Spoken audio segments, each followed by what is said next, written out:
real estate's going to always change. There's one constant about real estate, it's constantly going to change. You know that for a fact. Doesn't matter how quick or when, but it's going to. So if that's the case, in the next 24 months, why not get, and I'm biased obviously to creative, but why not get really good and comfortable and confident in creative, so when the market changes, instead of like everybody else is doing right now with the media screaming, most people are running the opposite direction. Hey there, I am Dr. Jason Balara, and this is the Know Your Why podcast, where we explore the why behind success. Every week, I meet with real estate investors, veterinary entrepreneurs, mindset coaches, authors, and fitness professionals to uncover their why and how it drives them on the winding road to success. What is your why? Hi everyone, I'm Jason Balara, and this is the Know Your Why podcast. Hi everyone, I'm Jason Balara, and this is the Know Your Why podcast. Today I'm here with Chris Prefontaine. He's the chairman and founder of Smart Real Estate Coach, a 4-time best-selling author, former Forbes Business Council member, and 3 times Inc. 5000 honoree. He leads the Wicked Smart community across North America, helping students complete real estate transactions and build resilient businesses. And incidentally, we are both from Massachusetts, and I'm sure I'm at some point going to say Wicked Smart, and I hope that you will too. But thanks for being here, Chris. I'm super excited to get to chat with you. Yeah, I'm psyched to be here, and you said it properly, of course, because you're from the area, so that's perfect. Yeah. Well, let's start with your story, your background. Tell us a little bit about yourselves and how you got here, and then we'll kind of dive in. Yeah, and I'll do like a 10,000 foot view, Jason. So if you want to peel me back to any piece of that, in my New England style, I tend to be brief. So just if you want more, you just tell me. Yep.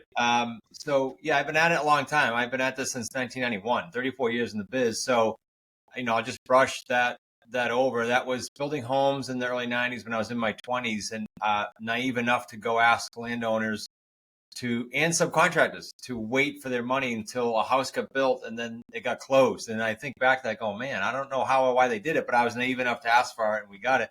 So I didn't know, but I was doing creative real estate then. I then had a brokerage. I sold that to Coldwell Banker in 2000. That was my plan when I started the brokerage, because I was never a broker owner, and everybody's like, no, you can't sell it. And I said, well, no, that's why I'm doing it. So I sold that. That was a good experience.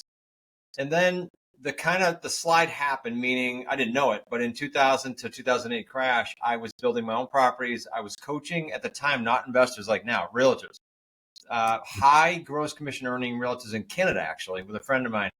And that was a great experience. But then all my properties that were accumulated with conventional financing, and the crash came. And so I got beat up. We'll talk about that in the mental side of that later. But that was not a great experience, unlike the other ones. And so from 08 till 12, 4 years, like February of 08, I remember like a light switch was flipped till February of 12. I was a mess mentally, financially, stress-wise, everything. So that was like a blip that didn't have to be that long. And we'll talk about why. After that, though, that was the impetus to do everything we've been doing since 2012, which was I started going out and buying property again, against everybody's opinion. They all said, you're crazy. You just got beat up. And I did it with no credit and no money. So I had to buy creatively. Like I literally wasn't financeable, and my credit was in the toilet. So then I got organically started getting asked to teach people that. And that grew into today, what is, as you alluded to, 3 years in a row, fastest growing companies in the U.S. hit that list, and helping students like you and I all over the country doing deals the way we do them. No banks, no signing personally, no gobs of your own money. And we're in 80 markets now doing that. And our model, to cap this off, and then I'll let you go back if you want, our model is a lot different than a lot of the real estate programs out there, because we do deals with students. So if you and I do a deal, we're together for 5 years on that deal, 2 years, whatever it takes. Versus here's my course, good luck. And a lot of people get frustrated with that. So that's kind of the 34 years in about 2 minutes. Yeah. Yeah. I'm sure it at times felt that quick, and at other times felt like it was dragging on. So, let's go back and talk about, it's always very, very interesting to me to talk to people that have gone through that 08 crash and were in real estate and kind of came out the other side and stayed in real estate.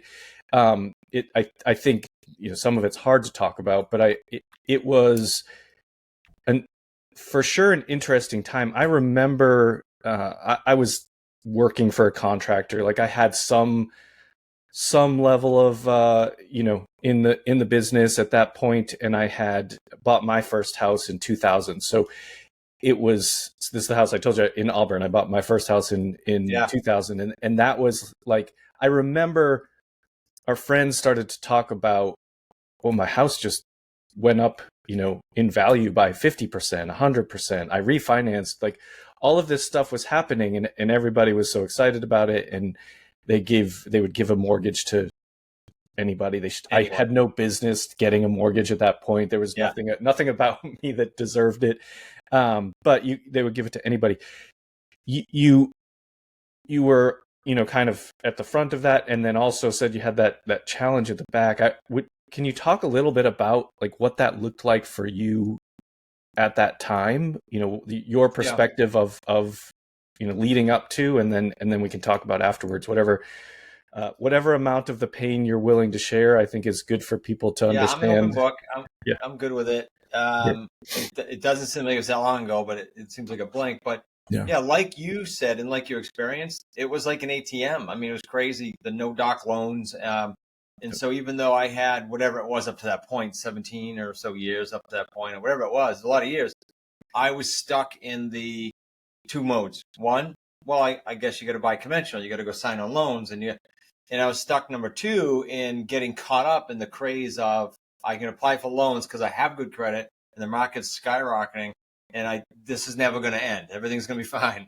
Right. Not knowing that when the bottom falls out, that's going to leave me kind of naked. So in hindsight, that was the stupidest thing on the planet. If you look back, if you and I and all the listeners look back to the two stupidest financial decisions you ever made in your life, and you could unwind them, they're pretty significant, probably for most people. Well, that was my number one. So when I stopped, so February of 12 was like, I write about this in my book, but I was in the kitchen. I remember like it was yesterday. My kids were young. What were they then? I don't know. Young teenagers. And I remember saying to my wife, okay, like we just did a refinance on our main residence, which was stupid, to save all the company stuff. And I thought, okay, I just did that, but now what? Like in a month, what's going to happen? Right. So it was just like I was constantly band-aided, but I knew then. I was like, this is it. This is going to be done. So then I had to come to realization, and my ego took a major hit of, well, I had an oceanfront home then in Newport, Rhode Island, had to sell it. Had to sell that home I was sitting in Massachusetts. It was Shrewsbury at the time, and move into a one-bedroom apartment, 920 square feet. I stayed there for 6 years. It was by far the most humbling experience, but by far the best thing I've done in my entire life, because I had no steamroller behind me. My wife and I had nothing but ourselves, and we rebuilt from nothing. And that's what we are doing today. So you couldn't have convinced me then in a million years with $1 million that, hey, Chris, this is going to be awesome. This one-bedroom apartment with lime green tub and fixtures and stains over the rug, you are going to love it. You couldn't have convinced me that. But that's what we did. Yeah, it's funny how that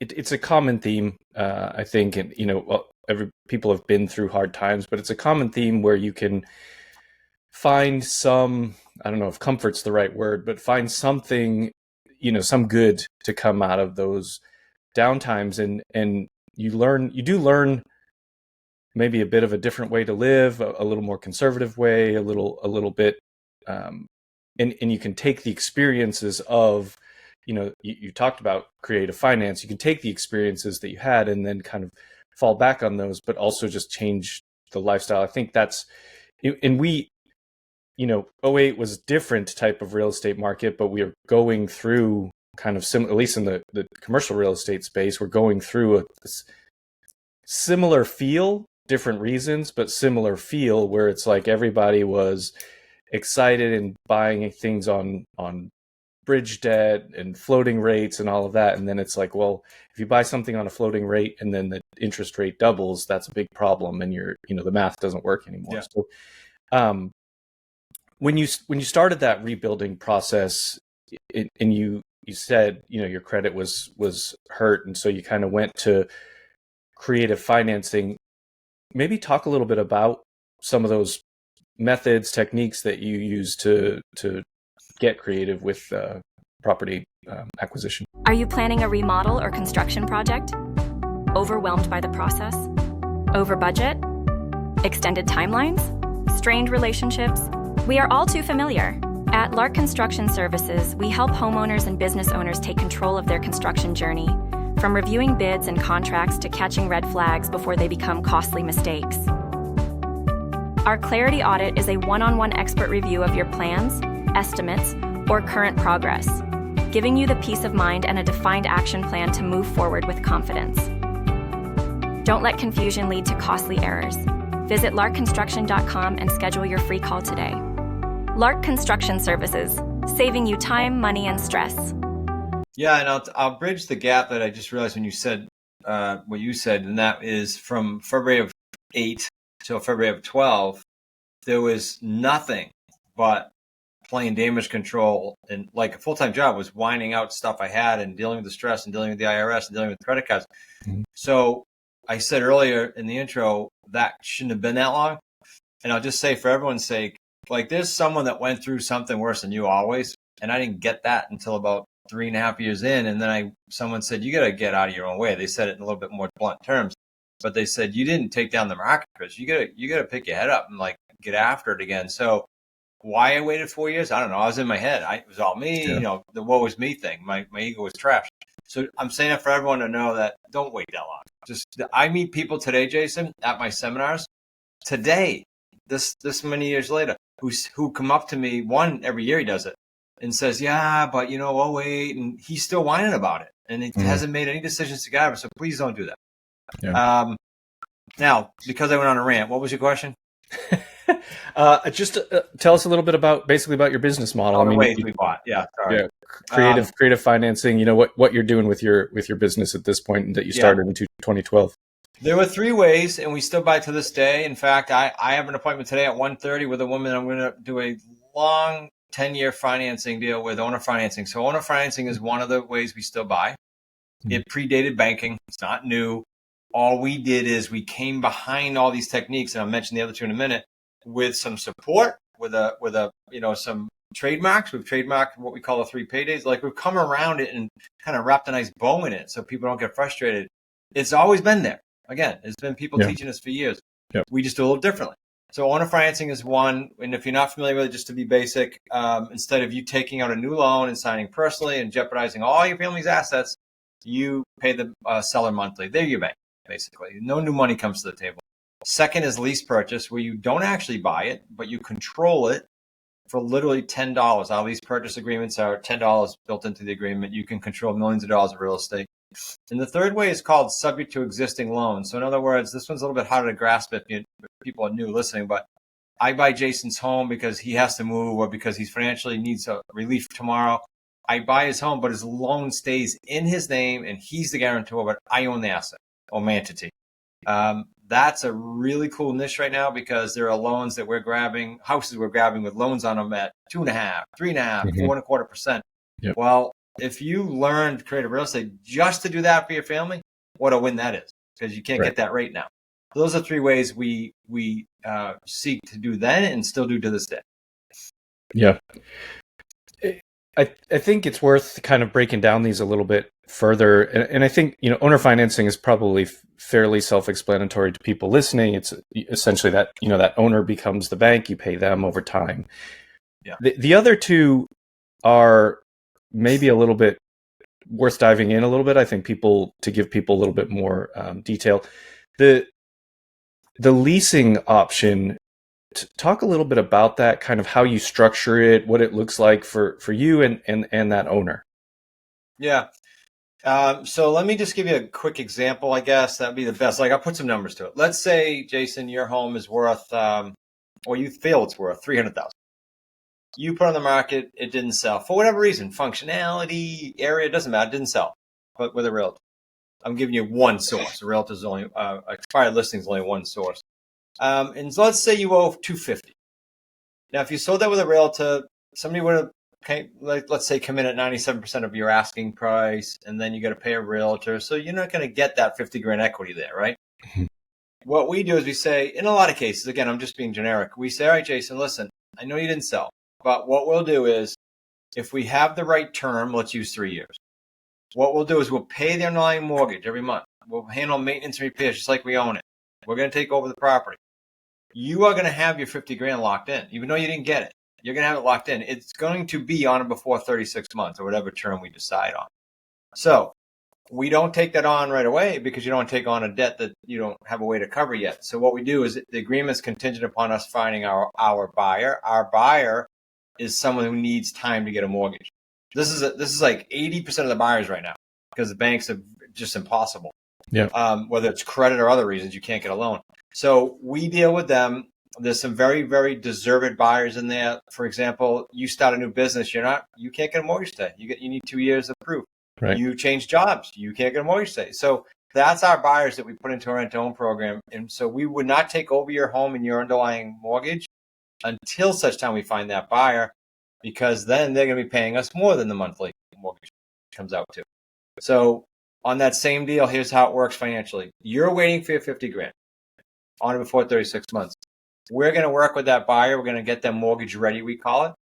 And there's 3 paydays that we trademark. Payday 1 is that buyer, remember, was a valid buyer. They didn't realize they couldn't get bank financing today. So they put down a down payment. Payday 1. You put that in your pocket, it's non-refundable. Payday 2, I'm paying on your house, right? That $250 debt. And they're paying me something more than that monthly. That little spread, $200, $300, $400, could be as high as $1,000 a month per property, is my payday 2. And my payday 3 is what? Well, at the end of this deal, you're getting your 50. I'm going to pay off your mortgage, which isn't 250 anymore, right? It's something lower. Mm-hmm. And I mark the property up way at the beginning. So our payday 3 can be quite significant because that principal pay down. That was kind of born, that whole thing I just gave you was born out of one of my other frustrations during the crash, which was, I don't want to get back on a treadmill and like do a deal and get paid, that's transactional. That's like a job. Right. So we created the 3 payday system in trademark. That's how that came about. Yeah, no, that makes sense. I've actually don't think I've heard that strategy described before. So that's interesting. Subject 2, I have heard about this. I've never done it or been involved, but we explain that for people too, just so they kind of understand what you're talking about there. Yeah, and we, just for disclosure, I'm not an attorney. Okay, so I'm gonna give you the basics here, but please understand you'll have to check with an attorney who specializes in this. It's like if you're getting divorced, you go to a divorce attorney, right? So be very careful if you're doing any of these deals. I should have said this. Make sure you're dealing with a creative real estate attorney. You'll talk to one attorney who says, "Oh no, you can't do those." Talk to the next one that says, "I did 10,000 of them. Of course you can do them." So, subject 2 means go back to the example. Jason's home is worth 300. He doesn't owe 250 though. He owes 290. He got relocated because he's in the military or a job relo, and if he sells to the realtor, he's going to come out of pocket. Or another scenario is he's behind. Or another scenario is someone's divorced and behind or fighting. So these are more, unlike the free and clear properties with owner financing, these are more like they need help. Like we're going to provide a solution. So what happens then? Okay, so we buy the home. The underlying debt stays exactly in place. Whoever's the seller, whoever's signed on that loan, they stay on that loan. Title, however, transfers. It's 2 different things. Title transfers to my LLC or trust. In the same way we did the other exit, we're going to do this exit. The difference is we own the home. We're not controlling it. Mm-hmm. We're making payments every month on the mortgage on the past seller's behalf, but we own the property. The loan will come out of their name when my buyer eventually gets mortgage ready and cashes everybody out, just like the other deal.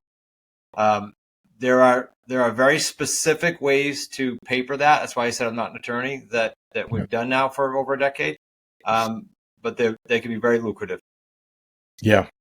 And I there's a theme, I think, across all of these in that maybe a little less so with the seller financing, but you're finding buyers, or you're finding both buyers and sellers that maybe have a problem or a pain point. They've got something that's holding them up from doing, sort of the conventional routes. However, I do sometimes think that some of these creative financing type of scenarios are better than the conventional routes. You bring up a huge point. Let me give you an example. This is really, really a good point in timing. So, yes, we do one of 2 things. We solve a problem, or we provide them something that conventional market's not. Example, Owner financing, we look for free and clear properties. They don't have a mortgage.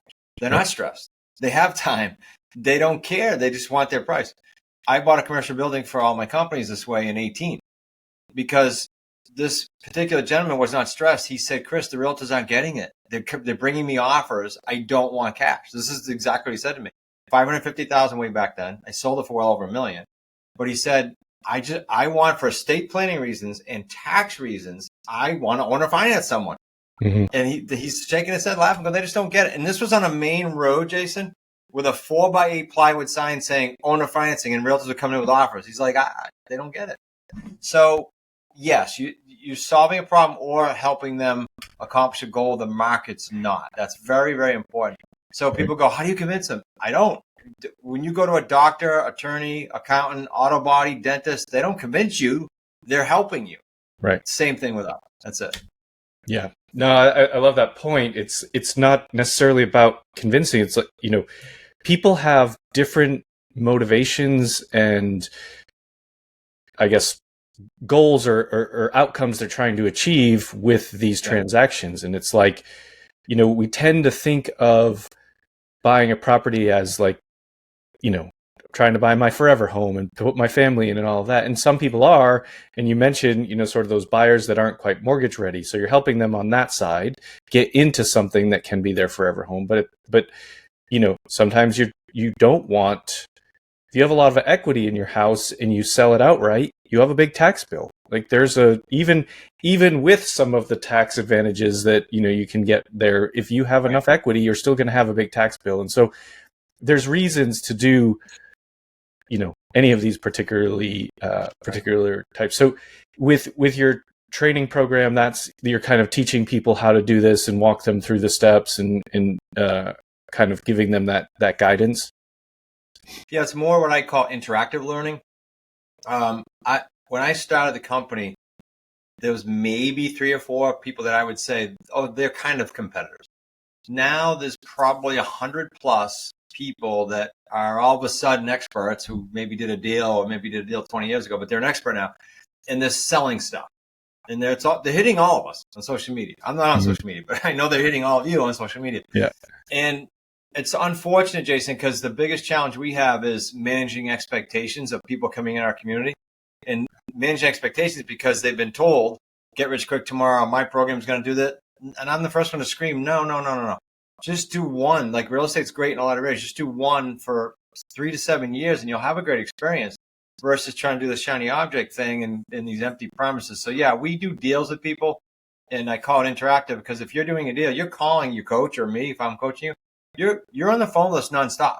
Hey, they said this. What happened? Like I get this curveball. I'm sure you had this happen before. What do I do? This happens throughout the whole deal. Whereas if they took a course and tried to do that, guess what they're going to do? They're going to quit. They're going to be frustrated because the nice warm and fuzzy seminar didn't happen when they went in the field.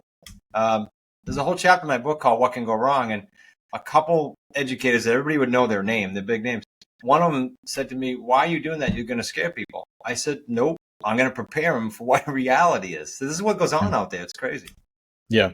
Yeah, I do think that's, I assume this is social media related or the number of coaching programs that are out there in virtually every single space now is a little bit crazy because it's like there can't actually be this many experts at, all of these things. It's like, I know people take a course and then go make their own course that's basically mirroring the course that they took, and it's just it's too much. And people I can give everybody a quick thing on that, by the way. I don't know, like, it doesn't matter if your listeners want to go open a restaurant. It doesn't have to be real estate. Right. Real quick, 3 things. 1, pick a niche that you can get behind, like ours, morally and ethically, like it's a win-win. So it's kind of cool. 2, pick someone that's been, to your point, not just I did a deal and now I get a course, but they've been through at least in my opinion, 1 or 2 economic cycles. Because guess what? There'll be another one, and you got to lean on someone when that happens. You're going to need it, and also the person that you can get behind, meaning, well, their life. Like for me personally, I've been married 39 years. I don't want to go chase a mentor that screwed up 17 relationships to get to where they are. It's just not me. So pick someone that you can relate to in that sense, and then 3rd and last, stick with it for 3 to 7 years, as I said earlier, with blinders on, and you'll have a good experience. Yeah. No, that's great advice. And And actually something I have thought about a lot is, part of it's just my own experiences, but in talking to people on the podcast is that piece about, kind of someone who's been through it. Because it's, if you look now, we had, the '08 cycle, and for me, the '08 cycle, it impacted me a little bit, but I had some things that happened from a lucky timing standpoint. I wasn't heavily into real estate at that point. I know what happened. I experienced it to a small degree, but like I didn't have, hundreds of homes that got, foreclosed on, like people talk about. But I saw what happened. I saw then, kind of the rebuild, and then we had, a similar thing happen in mainly commercial real estate, I think over the last, leading up, 2020 into now. And now we're in the pain part of that. And it gives me a very different perspective of the future. One, on both sides of it. One is like, okay, you'll get through these things, because we got through the crash of '08 and the great financial crisis, and had then a decade of really great real estate market, but eventually it does come to an end. And so I think when you start to see things where people are getting into the maybe the unsustainable financing pieces of of a real estate cycle, like that's probably a really good signal to think, okay, it might be time to actually slow down. But then the flip side of that is, this all happened, you went through a hard time, 2008 to 2012, but then you got back in, and you're able to then use that market and your lessons learned to kind of push on through that next cycle and take advantage of the good times. So what are you, I don't necessarily like to tell people like, what do you predict's going to happen? But I mean, from your perspective in your business model, how do you see the next maybe 24 months shaking out? Yeah. Of course, everyone asks this, and here's my generic answer on this, Jason. I like the billionaires don't know. So you hear these people telling you that stuff, and they just don't know. What I do know is this. I kind of alluded to it earlier. Real estate's going to always change. There's one constant about real estate. It's constantly going to change. We know that for a fact. Doesn't matter how quick or when, but it's going to. So if that's the case in the next 24 months, why not get, and I'm biased obviously to creative, but why not get really good and comfortable and confident in creative? So when the market changes, instead of like everybody else is doing right now with the media screaming, most people are running the opposite direction. Right. That's in my opinion, very short-sighted and stupid. Instead, learn creative real estate so that you can pivot with the market and help a lot of people. And by helping a lot of people, you're going to profit. That's just the way it is. And that's how fortunes have developed. If you read any book, and you should be pointed at reading those books to make sure you're going the opposite against the grain. So I don't have a prediction. I just know that it's going to be constantly changing, and I'm super comfortable with it. Versus put my head on the pillow in '08 going, okay, I got 23 properties. I'm signed on all personally. I'm screwed. When I went to through COVID, this is a great example. Because we do what we do, we had 76 single family properties with tenant buyers in them waiting to be cashed out. We had 4 headaches, 4 out of 76. If I was a landlord with 76 properties, I would have had 77 and a half problems, right? Yeah. So that's just one little example. When you do it right, you don't lose sleep at night. And I mean that literally. Like I've been there. I've been on both sides of it. So I hope that answered it. Yeah. No, I love that perspective. I think it's, and I think creative real estate, like the hard times are the times when getting creative works the best. It was, we talked about kind of they would give anyone a conventional mortgage at before '08, and it's like there's no real reason to get creative. You've got a relatively low interest rate. They'll give you a mortgage. They'll leverage it up to I think I got like 97% on the house I bought. Oh, yeah. Like there was some 110. That's crazy. Yeah. You could you could be sort of over leveraged on the value of the house. It would. So at that point, it's like there's not a whole lot of reason unless you see what's coming, and then you can get it. But it maybe the opportunities to get creative come after, times get hard. So I think it's really, really kind of a perfect time for looking in this direction, to be sure. I also think everything for a reason, including everything we already talked about, right? And then people might say, oh, that's kind of fluffy, but I believe in it. So my wife will say, trace that back. Like, how did you meet that person? How did this happen? How did you start this? And it's always going back to something that you maybe didn't love, but there's a reason everything happens, in my opinion. And call it universal energy, call it religion, call it whatever you want. That's just my belief. Yeah. No, it makes total sense. Well, Chris, let me switch gears here. I want to make sure I get to ask you a question I ask every guest. And of course, the name of the show is Know Your Why. I always like to ask people, what is your why? What's you've been through some of these hard times. You've been through, the 2008 crash, COVID, kind of talked about all this stuff. So what keeps you going? What's that North Star for you, the motivator that keeps you going when it's hard? Yeah, and please, for context, for the listener to know, I'm 59, so my why is different than it was, say, 10 years ago, right? And 10 years before that, and everybody probably has the same thing. Yeah. So my why now is to create enough income and wealth passively that allows us to create experiences that money and wealth can't buy, meaning family experiences, travel, things like that. Example, we had a 30-year goal. My wife and I have been married, said 39 years. We had a 30-year goal, which we accomplished in 2023, which was to build a home in Vermont.